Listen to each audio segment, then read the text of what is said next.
제가 전임사역 처음 할 때 그 교회 담임 목사님이 이 찬양을 거의 매주 금요일마다 부르셨던 적이 있었습니다.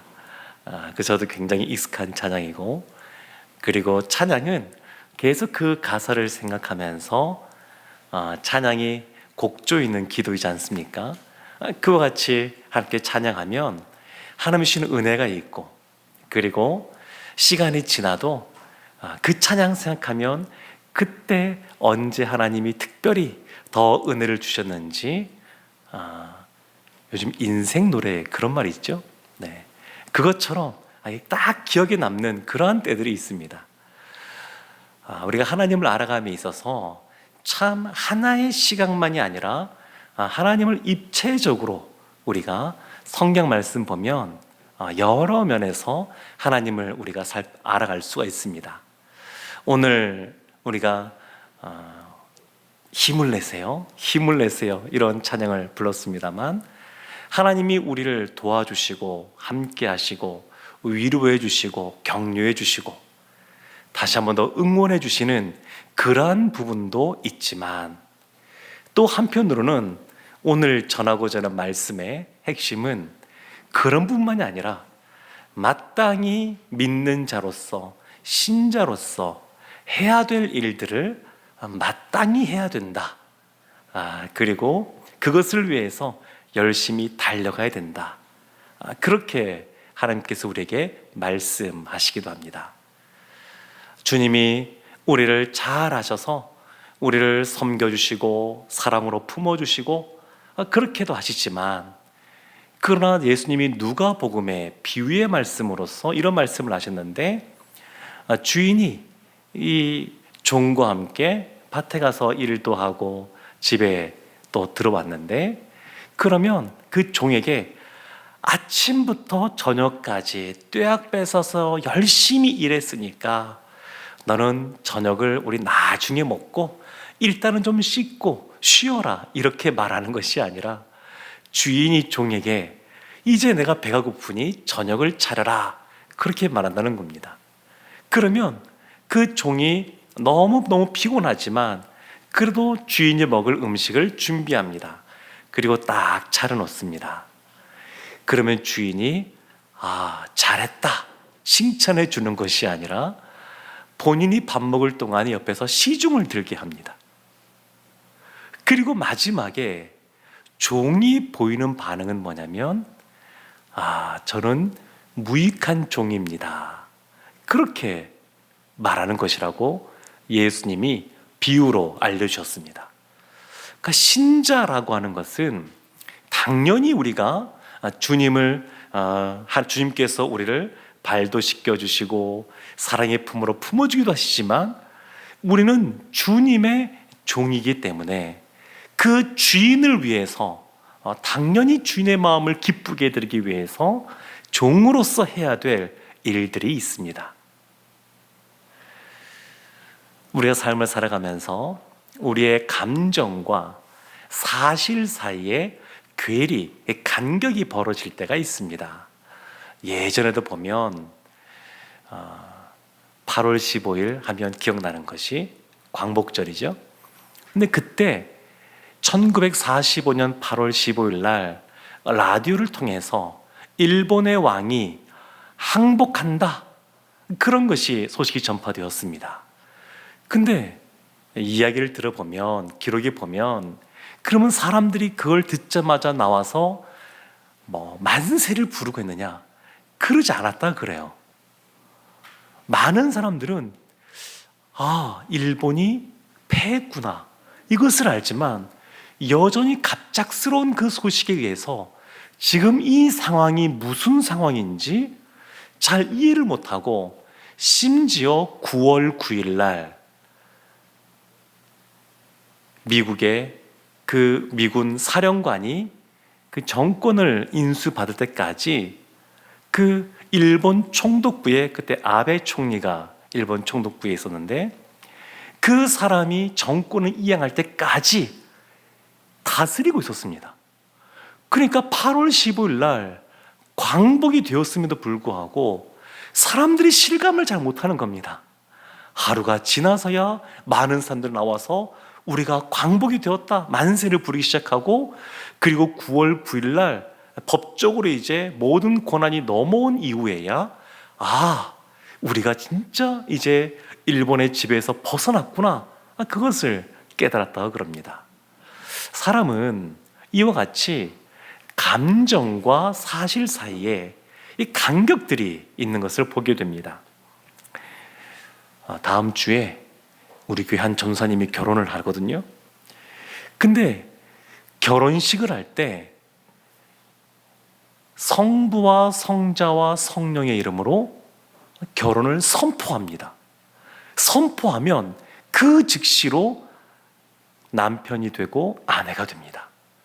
그러면 감정도 그때 동시에 생기느냐? 보통 그렇지가 않습니다. 결혼식을 해서 또 법적으로 여러 가지 면에서 다 이제 부부가 된 것은 분명한데, 내가 저 사람의 남편이구나, 내가 저 사람의 아내이구나, 이것을 느끼기까지는 시간적인 간격들이 있습니다. 어떤 사람은 결혼하고 나서도 그냥 계속 연애하는 거랑 별로 다를 것 없는 것 같아요, 이렇게 말하기도 하고요. 그래서 사실이 주어졌음에도 불구하고 여전히 그 간격이 있는 것을 보게 됩니다.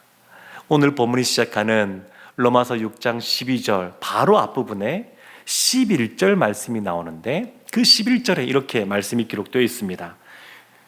제가 한번 말씀을 읽어보도록 하겠습니다. 이와 같이 너희도 자기 자신을 죄에 대하여는 죽은 자요, 그리스도 예수 안에서 하나님께 대하여는 살아있는 자로 여길지어다. 죄에 대해서는 죽었다. 지금 사도 바울이 분명하게 말하고 있습니다. 죄에 대해서 죽었다. 그래서 죄로부터 자유로워졌다. 하나님의 자녀라고 하는 사람들, 신자라고 하는 사람들은 어떤 존재냐? 죄로부터 벗어난 자유로운 사람들입니다. 죄에 대하여 죽었습니다. 그런데 이 말을 들으면 우리 마음 한켠에 오늘도 혹시 마음에 찔림이 있는, 이것은 하나님이 기뻐하지 않으시는데 한 그러한 일들이 기억날 수도 있고, 이번 한 주간에 하나님 앞에 범죄한 것이 기억날 수도 있습니다. 그러면 내가 여전히 죄에 대해서 죽은 것이 아니라고 하는 생각, 죄를 지을 때에 우리는 죄인이니까 당연하지, 사람이 어떻게 죄를 안 짓고 살 수가 있어, 이러면서 그 죄에 대해서 아주 심각하게 생각하기보다는 어쩔 수 없이 짓는 것이다, 이렇게 여기기도 합니다. 근데 지금 11절 끝에 보면 이렇게 말하죠. 죄에 대해서는 죽었고 하나님에 대해서는 살아있는 자로 여길지어다. 여기라, 이렇게 말합니다. 여길지어다. 법적으로는 이미 율법으로부터, 율법의 정죄에서 우리가 이미 자유케 되었습니다. 죄에 대해서 자유케 되었습니다. 죽음으로부터 자유케 되었습니다. 그렇게 여기라는 겁니다. 입양한 가정들 한번 상상해 보십시오. 그 처음에 입양되어가는 아이가 그냥 이제 내가 너의 엄마야 아빠야 이런 얘기를 들으면 머리로는 이해가 됩니다. 그렇지, 내가 이제 입양되어서 이분들이 나의 엄마이고 아빠이지 생각합니다. 그러면 마음으로도 진심으로 엄마, 아빠 이러면서 달려가서 그냥 안기고 그렇게 할까요? 아닙니다. 근데 지금 이와 같이 마음으로는 그렇지 않단다 할지라도 내 감정적으로는 여전히 내가 죄에서 죽었다, 이것이 느껴지지 않는단다 할지라도, 그러나 사도 바울이 말하는 것은 그렇게 여기라는 겁니다. 그러니까 이 부분은 우리로부터 출발하는 것이 아닙니다. 예수 그리스도로부터 출발하는 겁니다. 우리로부터 출발하는 생각들을 하니까 이 부분이 잘 와닿지가 않습니다. 결혼이라고 하는 것은 그 남편에게 있어서는 이제 그 신부, 아내 한 사람만 바라보고 산다는 그러한 예식이기도 합니다. 그런데 그 아내 말고 그러면 다른 사람을 향해서 어떻게 되느냐? 남자로서 죽었다. 그런 의미입니다. 결혼을 했는데 혹시 예전에 동창이라든지 예전에 첫사랑이라든지 아니면 누군가가 뭐 연락이 온다거나 혹시 여러 가지 눈빛을 보낸다거나 그러면 어떻게 될까요? 그 남편은 나는 이미 다른 여자에게 죽었다. 결혼은 그런 겁니다. 죽은 겁니다. 아내 이외에 다른 사람에게서는 다 죽은 겁니다. 그래서 새가 우리 머리 위를 지나갈 수는 있지만 그 머리에 앉아서 둥지를 틀게 해서는 안 됩니다. 그와 같은 생각들이 스쳐 지나갈 수 있지만 그런 것은 그냥 지나가게 해야지 그것을 붙잡고 있어서는 안 됩니다. 요즘은 너무 스마트폰도 많이 보급되어 있고 관련된 컨텐츠들도 너무너무 많은데 그러다 보니까 한 번도 저는 상상해 보지도 못했던 아주 그냥 새로운 방법들로 굉장히 음란과 관련된 그러한 정욕과 관련된 그 내용들이 너무 깊숙이 많이 파고 들었다고 그럽니다. 그런데 그러한 사회 속에서 그러면 그런 것들이 내 눈에 지나갈 때 어떻게 할 것이냐? 이미 죽었다라고 생각하는 것이죠. 그래서 죄의 문제와 관련해서 우리가 예수님 앞에 죄에 대해서 죽었고 그리스도 안에서 하나님 앞에 살아난 자로 여길지어다 했으면 그러면 하나님 앞에 살아난 자로서 믿는 자로서 하나님의 자녀로서 어떻게 살아가야 되느냐? 오늘 본문은 크게 두 가지를 말합니다. 하나는 죄는 피해야 될 것이 있습니다. 또 하나는 죄는 싸워야 될 것이 있습니다. 죄와 대해서 우리가 피해야 될 것이 있고 싸워야 될 것이 있습니다. 죄에 대해서 죽고 하나님에 대해서 살았다라고 하는 것은 피해야 될 것은 피하고 싸워야 될 것은 싸워야 된다. 그런 의미입니다. 12절 말씀 보면 이렇게 나옵니다. 그러므로 너희는 죄가 너희 죽을 몸을 지배하지 못하게 하여 몸의 사욕에 순종하지 말고. 몸의 사욕, 이 정욕입니다. 이 정욕에 대해서는 피하는 겁니다. 그런 자리에 가지 않는 겁니다.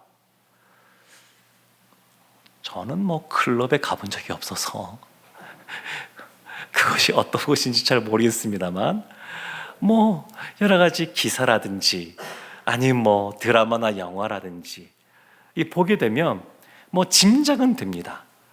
근데 많은 경우에 클럽에 가서 하나님이 우리와 함께 계셔, 하나님이 나의 춤을 통해서 영광을 받으셔, 이런 사람이 얼마나 있겠습니까?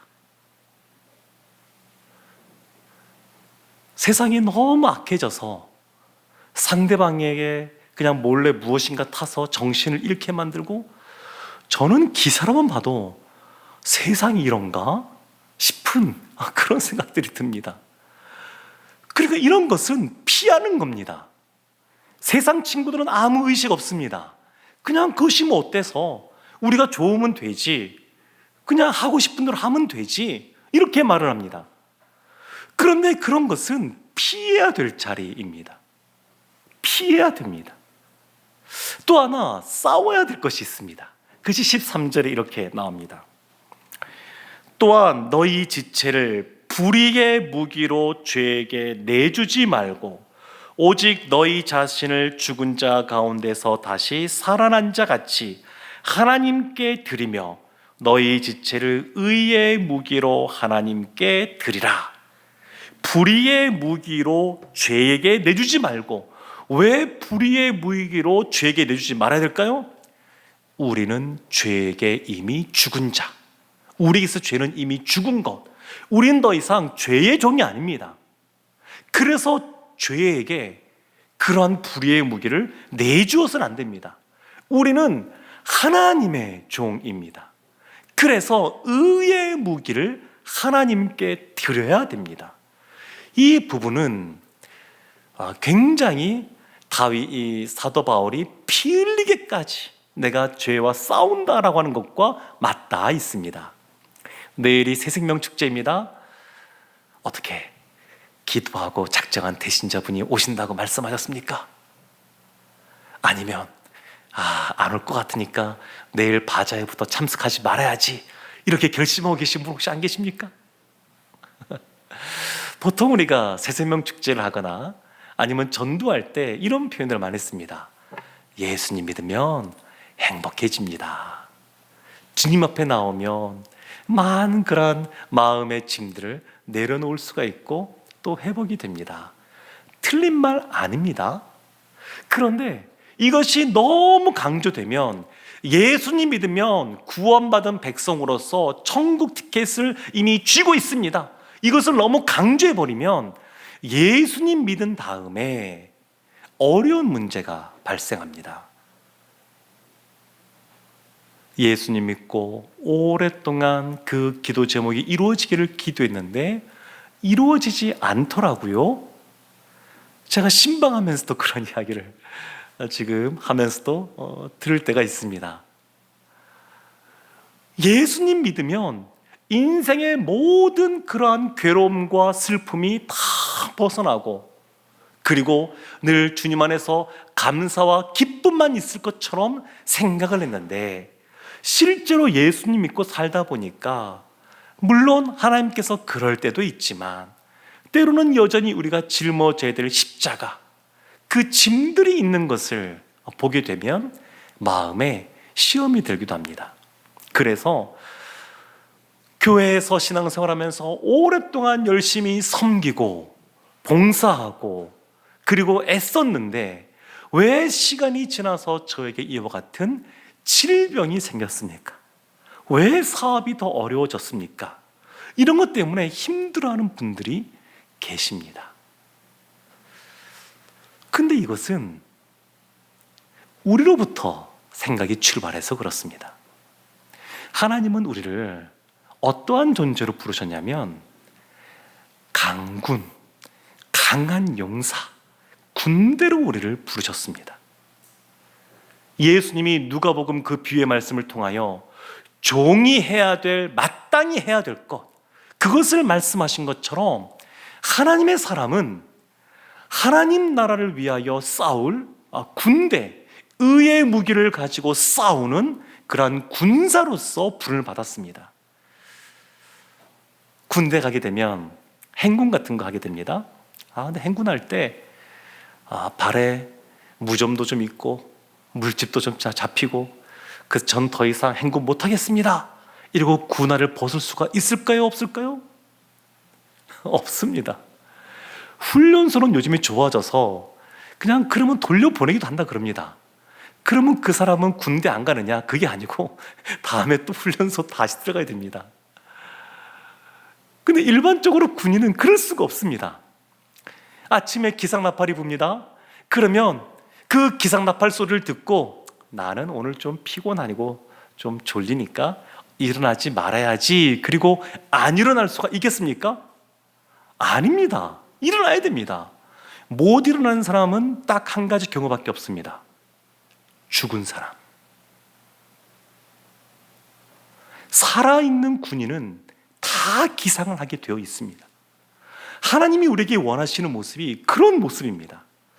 그래서 저는 이제 목회자로 있으니까 목회자는 어떤 존재냐? 어떤 면에서는 왜 나만 겪는 고난이냐고 이런 찬양의 가사처럼 힘을 내세요, 힘을 내세요 이렇게 격려해주고 응원해주고 기도해주고 그런 역할도 있지만 오늘 본문의 말씀에 비춰보면 무서운 교관 같은 사람이 되어야 됩니다. 지금 뭐하고 계십니까? 지금 달려가야 될 때 아닙니까? 우리 가운데 이런 생각이 있을 수 있습니다. 제가 그 일을 하기에는 여러 가지 요즘 마음이 너무 힘듭니다. 어려운 일들이 많습니다. 이 문제가 해결되었지만 하겠습니다. 이런 마음들이 들 수가 있습니다. 근데 하나님 앞에서는 주님의 종의 입장에 있는 우리 입장에서는 그 같은 변명이 하나도 소용이 없습니다. 하나님이 우리를 군대로 부르신다고 하는 것은 그와 같은 개인의 사정들을 봐주고 부르는 것이 아닙니다. 하나님은 우리를 강한 용사로 있기를 원하십니다. 그래서 새생명축제 내일 있는데 오늘 밤이라도 내일 아침이라도 기도하고 권면해보고, 그래도 안 오면 그냥 또 오셔서 바제 물품도 사서 좋은 데 사용되게 할 뿐만 아니라 이 자리에 와서 다른 태신자들, 오신 분들을 위해서 기도하는 마음으로 그 자리에 함께하는 것, 이것은 당연한 겁니다. 당연한 겁니다. 복음을 증거하는 것, 그러한 삶을 살아가는 것, 군사로서 당연한 겁니다. 죄의 문제에 대해서 피해야 될 것이 있습니다. 또 죄의 문제에 대해서 맞서 싸워야 될 것이 있습니다. 하나님은 우리에게 이와 같은 강한 군대로 우리를 부르셨습니다. 14절 보면 그래서 이렇게 말합니다. 죄가 너희를 주장하지 못하리니 이는 너희가 법 아래에 있지 아니하고 은혜 아래에 있음이라. 죄가 우리를 주장할 수가 없습니다. 이것은 이미 결정된 겁니다. 사실입니다. 팩트입니다. 이것이 우리는 이미 은혜 가운데 있기 때문에 그렇습니다. 우리가 주님을 더 닮기를 원하고 주님보다 더 살아가기를 원합니다. 그런데 한 주간 돌이켜보게 되면 여전히 그 원하는 모습대로 살지 못하고 그냥 우리의 연약함을 드러내기도 합니다. 그렇단다 할지라도 이것은 그 모습 보면서 나는 역시 어쩔 수가 없어. 이 죄의 문제, 중독의 문제 끌어낼 수가 없어. 나는 이게 연약해. 나는 전도에 은사가 없나 봐. 이렇게 말하고 넘어갈 문제가 아닙니다. 우리는 우리 자신에서 실망할 수가 있습니다. 그런데 예수님께서 이미 우리에게 은혜를 베푸셨고, 그리고 우리는 주님의 종이기 때문에 주님 안에서 우리가 실망할 필요가 없습니다. 이것이 사실입니다. 여전히 죄의 문제가 우리를 어렵게 하고 힘들게 하고 나의 연약함이 더 많이 부각이 되어서 주님 뜻대로 살고 싶지만 나에겐 이와 같은 아픔이 있습니다. 상처가 있습니다. 가시가 있습니다. 이와 같은 짐이 있습니다. 그래서 못합니다. 이렇게 할 것이 아니라 이런 것들은 다 나로부터 시작되는 신앙입니다. 하나님은 하나님으로부터 우리 가운데 찾아오셔서 사랑해 주시고 말씀해 주셨고, 그리고 우리가 그에 대해서 반응하기를 원하십니다. 그러니까 우리의 생각으로 우리를 바라보는 것이 아니라 하나님의 시각으로 우리를 바라봐야 되고, 하나님이 우리에게 원하시는 것이 무엇인가를 우리가 늘 기억해야 됩니다. 그래서 예수님을 닮아간다고 하는 성화라고 하는 것, 그것은 우리를 의지해서 우리가 무엇인가 자신에서 할 수 있는 것이 아닙니다. 하나님을 바라보면 이미 사실로 우리에게 주어진 겁니다. 우린 이미 죄에 대해서 죽은 사람들입니다. 그리스도 예수 안에서, 하나님 안에서 살아난 사람들입니다. 그리고 죄의, 육체의 정욕, 이 문제는 피할 수가 있습니다. 언제까지 기도할 때에 하나님, 오늘도 이번 주에도 어쩔 수 없이 이와 같이 죄 가운데 살았습니다. 이번 주에도 주님 뜻대로 살지 못했습니다. 언제까지 이렇게 기도할 겁니까? 그렇게 기도할 때가 있지만 하나님이 우리에게 원하시는 모습은 하나님의 뜻대로 그 명령에 순종하기를 원하십니다. 그래서 군대입니다. 자신의 생각대로 살아가는 것이 아니라 하나님이 원하시는 대로 우리가 반응하고 순종하며 살아가는 것. 사랑하는 성도 여러분, 14절 말씀을 읽었지만 그 끝에 은혜 아래에 있음이라. 이미 우리는 하나님의 은혜 가운데 있습니다. 그리고 하나님이 우리가 주님의 군대로서 살아감에 있어서 살아갈 수 있도록 은혜를 베풀고 계신 줄로 믿습니다. 주님의 은혜 가운데 강한 군사가 되어서 우리 가운데 놓여 있는 어떤 성벽이든 뛰어넘고 무너뜨리고 돌파할 수 있는 우리 모두가 되기를 주님의 이름으로 축원합니다. 아멘.